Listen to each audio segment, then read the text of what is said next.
আগামী সপ্তাহে বঙ্গজুড়ে বাম তৃণমূলের একগুচ্ছ কর্মসূচির ডাক। রাম মন্দির উদ্বোধনের দিনই পথে নামছে রাজ্য তৃণমূল।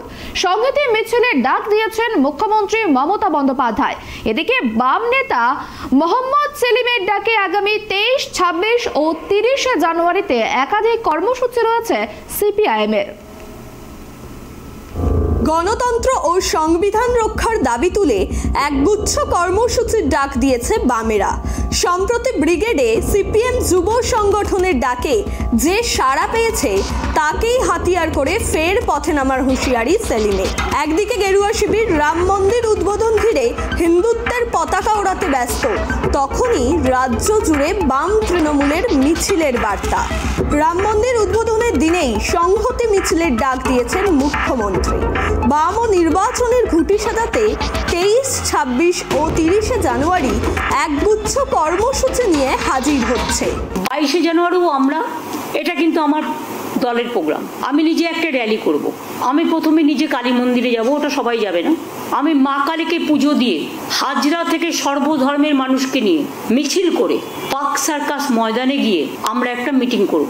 মা কালীকে ছুঁয়ে মন্দির, মসজিদ, গুরুদ্বারা, ওখানে অনেক গির্জাও আছে, সব কিছুকে ছুঁয়ে সব ধর্মের মানুষকে নিয়ে আমরা একটা র্যালি করব।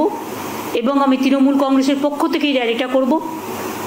যারা শুভানুধ্যায়ী, যারা সাধারণ মানুষ, তারাও আসতে পারেন সংহতি মিছিলে। আর আমি জেলাগুলোকে বলবো, প্রত্যেকটা জেলায় ব্লকে ব্লকে সেদিন 22 জানুয়ারি বেলা 3টে সম্প্রীতি মিছিল হবে সবাইকে নিয়ে। এটা আমার দলের প্রোগ্রাম।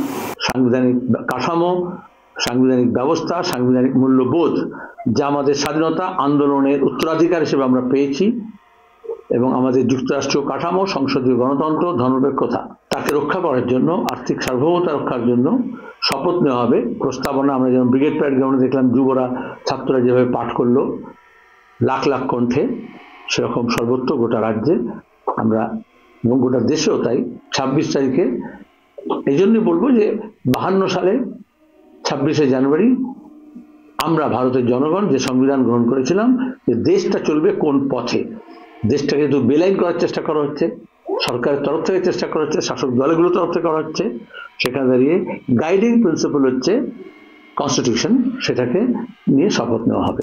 গতকাল নবান্নে মুখ্যমন্ত্রীর সংহতি মিছিলের ঘোষণার পরই যেন নড়ে চড়ে বসল আলিমুদ্দিন স্ট্রিট।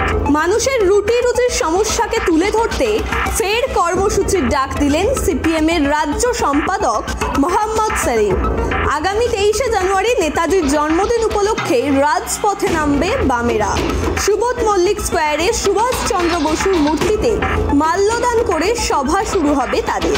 এছাড়াও থাকছে 26 জানুয়ারি ও 30 জানুয়ারি একাধিক কর্মসূচি। গত 7 জানুয়ারি ব্রিগেডের সভাকে কেন্দ্র করে আবারও ব্রিগেডের সভার ডাক বাম নেতৃত্বদের।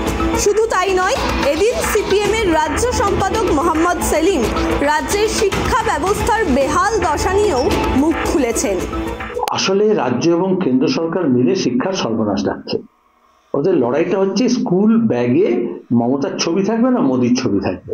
ঘরের টাকা পাচ্ছে না লোকে, কিন্তু ঘরের টাকা পিএম দিয়ে হবে না সিএম দিয়ে হবে। এগুলো তো ব্যক্তিকেন্দ্রিক রাজনীতির ফল। আমরা বলছি শিক্ষাকে বাঁচাতে হবে, এবং একটা করে মডেল স্কুল করে কি হবে?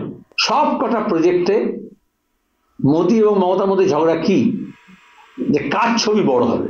শুভেন্দু এবং অভিষেকের মধ্যে ঝগড়া কি নিয়েছিল, যে মমতা ছাড়া কার ছবি বড় থাকবে, দ্বিতীয় ছবি কার হবে। এটা রাজনীতির উদ্দেশ্য নয়, এবং আমাদের রাজ্যে কখনোই এসব নিয়ে আমরা লড়ালড়ি করিনি।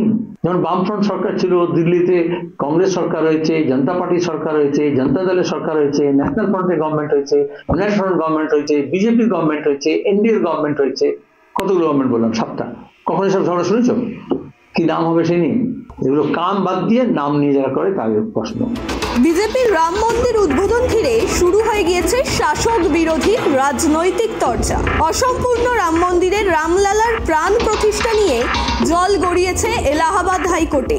এরই মধ্যে আগামী 22 জানুয়ারি মুখ্যমন্ত্রীর সংহতি মিছিলের ডাক রাজ্য জুড়ে।